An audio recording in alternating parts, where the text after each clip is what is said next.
Hi there, parents and guardians. Mr. Column here. Unfortunately, if you're seeing this video and I am not there in attendance for our Kindercamp, it is because unfortunately I have not been cleared by a doctor to return after surgery that I had to have this summer. But there are so many important things that I wanted to take a little bit of time to go over with you. Some of you may be new to SRU. Some of you, these students may have had siblings come through, so this will be review information. But there's some really important things, and again, some of the teachers may be touching on these things in their time with you, but there's just some really important things that I want to touch on, give you an overview so that you are more comfortable and informed coming into this school year, so that when you send your students on those first days, you are confident in what to expect this school year and beyond, and what you can do to set your students up for success right from the first year. So first, I want to start off by talking a little bit about me. Again, I am Mr. Column. I'm the principal here at SRU. I'm heading into my 4th year here at SRU as the principal. I am grateful every day to be a part of this community, to be a part of this school, to have my children as part of the school, as someone who is not actually originally from the district and who was lucky enough to land in this district. I'm grateful to lead this school every day. I have 2 children. One is moving to the middle school this year, and my daughter Delaney is going into 4th grade this year. We are avid, huge New York Giants fans. That's our devoted team. We do like the Yankees as well, but we are huge New York Giants fans. If you've followed our Facebook, or if they have siblings in here, I'm sure you've heard about how big of a Giants fan I am. But that's just a little bit about me. Again, I'm going into my 14th year in education. I'm a former high school teacher, but certainly have experience over the last several years with the elementary students, and I really do feel it's where I love to be and honestly hope to spend the rest of my career. So again, I'm grateful to be here at SRU. I'm grateful to have you joining our SRU family, your little one joining our SRU family. A little bit, again, the teachers might go over some of these things, but a little bit of the things to go over here. Start time for school is 8 o'clock. Students can start to be, if they're being dropped off, which we will show you where that location is if you're new to SRU, where you can drop students off. Drop off begins at 7:45. That's when the bell rings. That's when students start to get off the bus, and that's when we start opening the doors. You can get in line earlier than that, but we don't let students in before 7:45. Similar to years past, we will be starting in 2 different cohorts. So we will have cohort A, and you will receive a letter if you have not already. You probably should have already. Cohort A, those students will start on the very first day of school, which will be August 25th. And then cohort B will start the following day, and then all the students will come on that Wednesday, and all students will continue on from there. As far as classes go, we pretty much have our class list set. So the teacher that you are with is who we are hoping your student will stay with for the remainder of the year. But we have on occasion realized that maybe, after a couple of weeks, there's students who just aren't going to be a good fit in the same class with each other. And we may reach out and say, hey, it's probably going to be best if maybe we move your student to a different classroom to give them the best learning environment possible. So we don't want you to be surprised by that. It doesn't happen very often, but it does happen. And usually it's within the first couple of weeks that we realize, maybe a couple of students we notice just are not going to be able to be successful in the same room together. And we try to alleviate that to set your student up for success. So just a couple of things I want to touch on there. We also have pick up in the afternoon. The bell rings at 2:55, and our car riders, again, if you are going to be dropping off and picking up, same location. Again, we'll have someone take you there and show you that area. But 2:55, bell rings, students, and we try to get the car riders out of here before the buses leave, so you're not having to race to beat the buses, because we know how that can be. If you are going to pick up your student and you don't normally pick them up, or if you normally pick them up and you have someone different picking them up, we do require a note for that, or a phone call. And if there's some transportation changes that happen, maybe they're normally a car rider and you need to ride the bus, whatever, we want those communicated by noon that day, because it does take quite a bit of time to get things in the system, to get teachers notified of everything. So we request that by noon, you communicate with the office. We do understand there's emergencies at times that happen, and you might have to call at 2:30, and we will do our best to get that information. But to be most successful, request by noon. Even better, a note coming in with that student, so we can make sure that that is successful. Okay. Student handbook will be coming home the first week of school. I just want to touch on a couple important points. There's going to be a lot of information. You want to read through this, sign off on that. There's going to be a media release. And the media release, the biggest thing we use this for, in addition to the yearbook, is we take it. If you've followed our Facebook page, if you haven't, I encourage you to do that, because we post almost every day of the school year. And that's usually what the media release is for, is if your student was caught in kindness, if they got a positive office referral, if they won something, or, sometimes if they were involved in an event, a field trip, whatever, we'll post pictures, and we just want your permission to be able to do that. If not, then certainly you mark that on the form, and we will do our best to make sure that they're not included in any pictures that end up on our Facebook page. But in that handbook, a couple of things that I want to talk about. One is attendance info, which I'm going to skip over and come back to. But in addition, I want to talk about our lice policy. Public school, most schools throughout the year usually will have, a case or two of lice. It does happen. It is a reality that we face here at SRU in just about every school. And I just always want to clarify for parents on our protocols there. So it's not like probably when you and I were in school and they would bring the whole class in periodically and check their heads randomly. It does not work that way anymore. If a student is seen to have live bugs crawling in their hair by an adult in the building, or maybe another student notices it and lets an adult know, we will send that student to the nurse to be checked.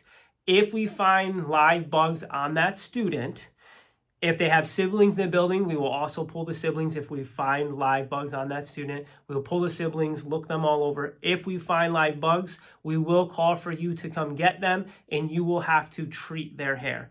Once that's treated, they'll be able to return. So most families, we call them in the afternoon, they do a treatment that night, kids are back in school the next day. No harm done. We will check the student when they return to make sure that there is a treatment done. If we still find live bugs, we'll call you and say, hey, you have to pick them up and you have to treat that hair. So that's the state guidelines. Again, they've changed a lot over the years. There's always a lot of confusion around them. But I just want to make people aware of that, because that's always a question I get, usually at orientation or something like that. So just want to clarify that for everyone. Another thing with food to key in on, all food that is brought in. So your child has maybe a birthday party coming up and you want to provide cupcakes for everyone.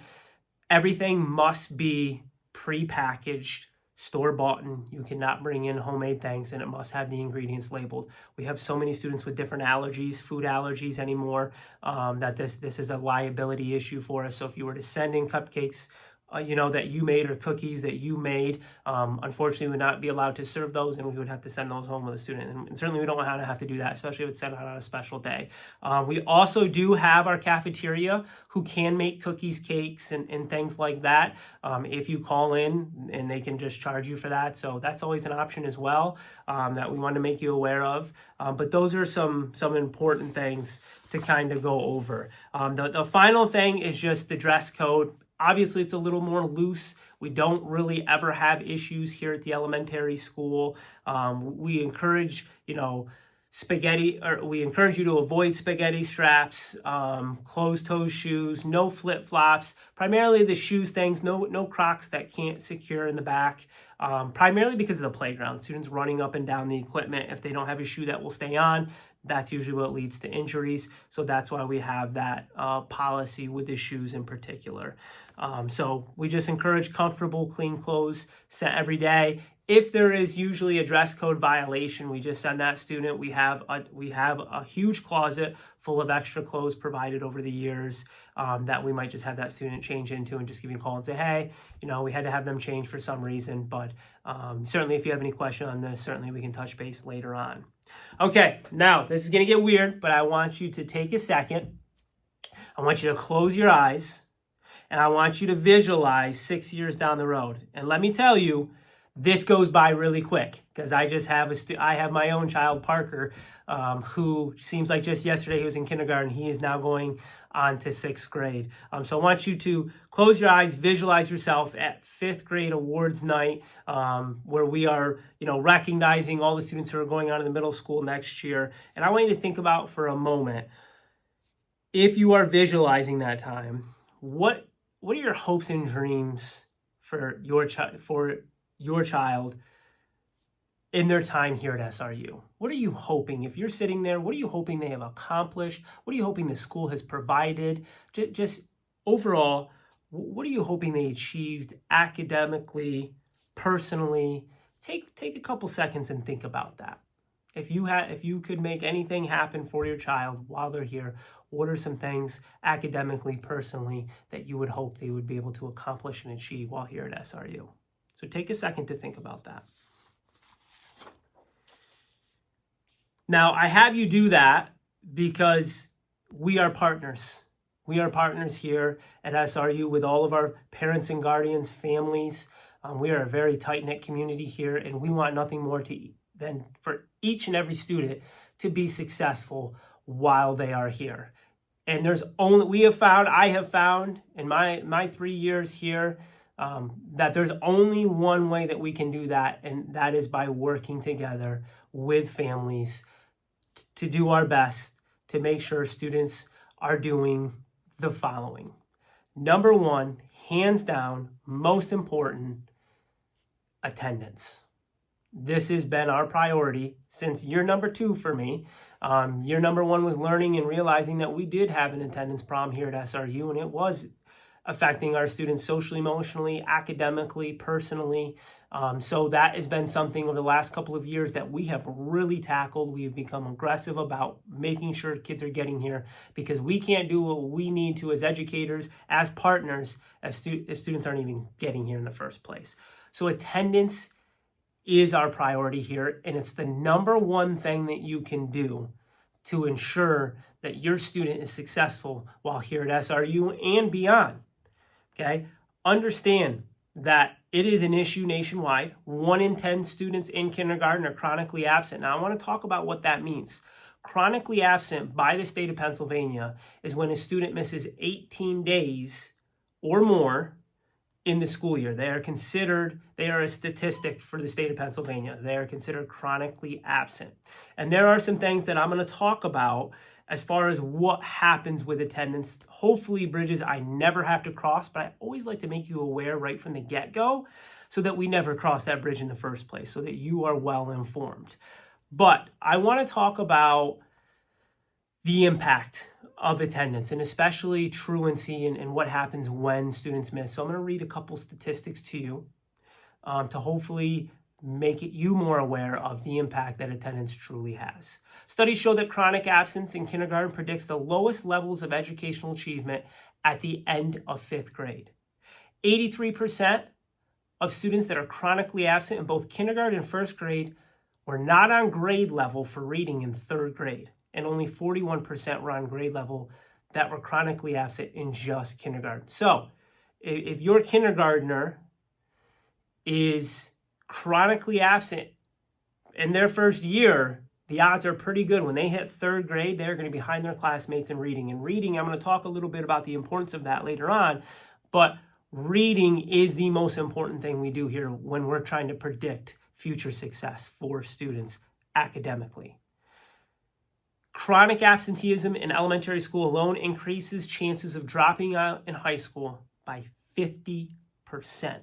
That is a staggering statistic. Okay, so those are some statistics for you that hopefully make it sink in a little more, the importance of attendance. And I have found in my 3 years here that when you start in kindergarten making that a priority, it's easy from there on.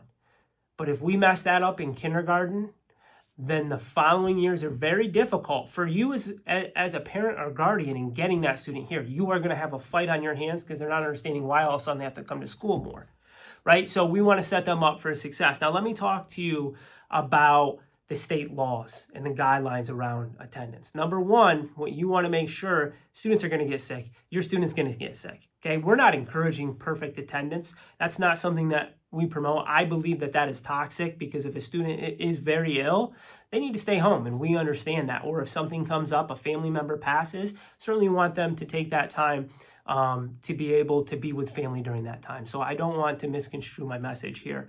But if a student has a slight cold, maybe not feeling well, we always encourage you to send them, at least give them that opportunity to try and finish staying. We understand it can be inconvenience for you to have to come get them. But we also know that what I have seen is families that miss a day, 2, 3 here in the beginning of the year, not think it's a big deal. And then they have something major happen in the second half of the school year, where maybe they have to miss a week or two. Now they are dealing with truancy issues that they can do nothing about. So let me explain how it works. Number one, if your student misses for any reason, please write them an excuse. We will send home a little form for you to fill out, but you can just write on a piece of paper when they return to school and save us that trouble of even having to do that. But no matter what, if they miss a day, turn in an excuse. That will consider it an excused absence. We must have an excuse for that. For the first 10 days that they are absent, you can just handwrite a note. Okay, so they're sick, boom, you just write that note. So-and-so was sick, yesterday. You write that, that's excused. After 10 days of absences, the state of Pennsylvania requires us to only accept medical excuses if you want an excused absence. So those first 10 days, you have a little bit of leeway, but after a student misses 10 days, you have to provide a doctor's note. So that's why you really want to be careful those first 10 days, because that can be a huge inconvenience. Your kid's running a fever. You don't want to take them to the doctors. They'll be over in a day, but they're at 13 days absence. Well, that's going to be considered unexcused. Now, what does that mean? Well, in unexcused absences, you will receive a 3-day letter if they get 3 unexcused, just saying, hey, we noticed that you have, 3 unexcused absences. Understand if they get to 6, you have to come in for a meeting, a student attendance improvement planning meeting called a SATE meeting, where we have to develop a plan on how we can improve attendance. That's if you get to 6 unexcused absences. Once we have that meeting and there's another unexcused absence, then the state has us cite you for truancy, which means you are facing a fine, and we will have to go to court and we go in front of a judge, and usually that will result in a fine 9 out of 10 times, unless there's extenuating circumstances. And those fines can be anywhere from $150 up to $1,000. Again, not something you ever want to go. I'm very proactive. I will be talking to you. I'll be calling you, saying, what can we do? Possibly pulling you in, seeing if you want to come in for a meeting before we even get to that 6, and say, what can we do? What do you need? Everything to avoid that, because I certainly don't want to inconvenience any families. I don't want to put that burden on any families, and I know we are a team here, so just trying to work together. But those are the state laws, and those are things that we have to follow and that we get watched for, audited for at the end of the year. We have to turn in absences, we have to turn in excuses, we have to report to the state, all of that information. So I just wanted to bring that to your attention. Students who are late, understand those minutes can add up to full days as well. So we want to make sure if they're late, again, they're coming in and they are making sure that they're coming in with an excuse. If you have a doctor's appointment in the morning, dentist appointment in the morning, whatever. Because to encourage good attendance, the last couple of years, we've had some attendance incentives going on. So number one, week to week, we pull 3 of the top classrooms that have the highest attendance. They get to put a banner on. We put them on the announcements. They get to dance with Mr. Collins. Sometimes it's the Macarena. We have another special dance for the younger students that we do. So that's a lot of fun, and students are encouraging their classmates to make sure they're here so that they can be that for the week. In addition, we have monthly awards. This varies, but at the end of the month, if a student has missed 2 or less and they were excused, or they were not late 2 or more times, and again, they have excuses, any unexcused absences eliminates them from getting their reward, but they can miss up to 2 per month or be late twice as long as they're excused, and they will get a reward. A lot of times, it's free ice cream from the cafeteria. Sometimes it's Wildcat things, but month to month, we look to reward students, somehow recognize them. We also have a quarterly reward, which we have a Potato Head, Mr. Potato Head bulletin board right outside the office. Every time a classroom has perfect attendance for that day, everybody showed up, they get to add a piece to their Potato Head. Once they fill their Potato Head, they get whatever the reward is for that marking period as a classroom. Sometimes it's extra recess. Usually during the nice months, we do extra recess. Mr. Collum takes them out for an extra 15 to 30 minutes of recess. We've done hot chocolate. We have a snow cone machine, so we'll probably add that in. Cotton candy machine. Usually it's something fun like that that they get to take advantage of for that class. And then at the semester's end, so mid-year, if a student has missed 8 days or less, which that's quite a few, 8 days or less halfway through the year, and they are all excused, then we put out a movie for the whole school. It's usually a surprise. We don't tell students what day it is. We just say, hey, today we're doing our celebratory mid-year attendance movie. Every student who has 8 days or less gets to attend this movie. Now, the students who have over that, what we have found, because it's right before the end of the semester, right before the end of the marking period, students who have missed over 8 days are usually behind academically. So normally what we do with those students is we pull them in, we provide some remediation, we get them caught up before the end of the marking period because they miss so much school that they're usually behind. And then Mr. Collum will meet with them and talk about like what the issues are, why they're not getting to school. We'll try and come up with a plan of how for the second half of the year we can be better about that. And then we allow them to attend the movie. So everybody gets to watch the movie, but they might be delayed because they're catching up on work or meeting with me before they get to do that. And usually it's a very small number, usually 10 or less students that are in that position. So those are things that we hate to see students miss out on. We do understand the month-to-month, 2 days. Some students get the flu, they're out for 5 days. But they also understand that, hey, next month I'll have a chance to get it, right? We do this several times a year. It's not that big of a deal, and those things happen. But we certainly do not like to see students miss out on that. And I always reiterate that to parents. Not only are they missing academic and coursework, but they're missing out on these fun opportunities, and we hate to see that. So attendance, hands down, number one, what you can do to set your student up for success. And if there are issues that are preventing you from getting your student to school on time, understand, give me a call. Give the office a call. We will do whatever we can to work with you and try and make this work. If it's a transportation issue or if your student is just not wanting to come to school, they're giving you a really hard time, that does happen. We see that every year with a handful of kids. Excuse me. And actually, Miss Brittany will be providing you with some resources that will talk about, things that you can do to prepare your students to be able to get to school, to not dread. We do understand that separation anxiety is a real thing. Students having just not even separation anxiety, but, stress and anxiety about coming to school for the first time. We understand that's a real thing, and we're here to help you and support you, and Miss Brittany will talk a little bit more about that, provide you with some resources, but certainly give us a call if you're having those issues, because actually what we find them to be the highest at is after our Christmas break rather than the beginning of the school year. So if those things come up, reach out to Miss Brittany, to me, to the office, and we'll do our best to work with you because we want to make sure every student gets here as much as possible. So that is by far the most important thing. And just to talk about some of the things that go on here, especially in the morning, because we certainly don't, there's reasons we don't want students to be late, because the first 30 minutes of our school day is kind of our SEL block, our family building block, the time that we have students working on social skills, coping skills, those really important things that they have to be able to do to even get through the day, to be able to learn in the first place. So it's a critical time. In addition, in kindergarten, right after that time is their intervention time.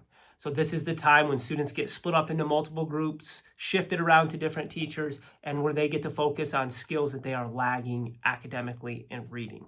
So the first part of the day, the first couple hours of the day are arguably the most important to make sure that they're not only here for the day, but they're here on time. I would encourage you, if you are the parent or guardian of a kindergartner, their day pretty much ends at 12:30 as far as academic instruction goes. So if you're making dentist appointment, doctor's appointment, I would always encourage you 1 o'clock or later, let them get their lunch, and then come pick them up, because then they just have specials, recess, things like that, and they're really not missing anything. So just to put that out there when you're planning those appointments for the school year, just some things to consider for the year. I want to touch on reading. hands down the most important skill for a student to be able, we have learned, especially with the PSSA test that they'll take in their 3rd grade, if you can't read, you can't even do math. Because we find the majority of the math problems that students are seeing these days are word problems. And you will see them when you work on homework down the road, later years. Even in 1st grade, they start doing word problems. So if they can't read, they can't even do math. So it's the foundation, and you will be amazed at the end of this school year what your student can do with regards to reading at the end of kindergarten. It is so much different than when we were in school. We were learning the alphabet, to count, things like that. Students will have that mastered by Christmas, and they will be off to reading by the end of the school year. So we encourage, kind of the district policy, K-5 especially, is 20 minutes of reading a night. Obviously, this beginning of the year, that's you reading to them. 20 minutes a night. That's all we're asking, 20 minutes a night. You can read for 10 minutes at one point, 10 minutes. Once they become readers on their own towards the end of the year, you can even have them reading in the car, reading a couple sentences in the car. The more that you can practice, the better. Studies even show that 6 minutes a day have a tremendous, just 6 minutes a day have a tremendous impact on students' ability to read from beginning to end of year. So please make that a priority this year. Attendance, reading, such important things. Those are the main things that I wanted to talk about to you today. The only thing that I would probably add in is our PTG Embrace is amazing. A lot of the things that we do here, field trips, they help pay for. Some of our events like Fun Day, just the big events that we host for the whole school.